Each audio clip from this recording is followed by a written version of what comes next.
বাচ্চা কোলে ঘুমায় কিন্তু নামালেই বা বিছানায় শোয়াতে গেলেই জেগে যায়, তবে এই 3টি লাইফ চেঞ্জিং টিপস জেনে রাখুন, বিছানায় দীর্ঘক্ষণ ঘুম পাড়িয়ে রাখতে পারবেন।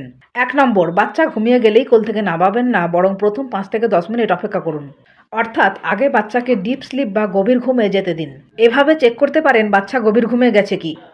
এভাবে বাচ্চার হাত হালকা করে তুলে ছেড়ে দিন। যদি বাচ্চা হাত টান না করে, শক্ত না করে, এরকম একেবারে লুজ ফ্লপি হয়ে পড়ে যায়, তাহলে বুঝবেন বাচ্চা গভীর ঘুমে আছে এবং এখনই কোল থেকে নামানোর সঠিক সময়। 2 নম্বর, বিছানাকে যথাসম্ভব মায়ের কোলের মতো বানান। এর জন্য আগে থেকে উষ্ণ কম্বল বা চাদর বিছিয়ে দিন। পাশে মায়ের ব্যবহৃত মায়ের গন্ধযুক্ত কাপড় রাখতে পারেন।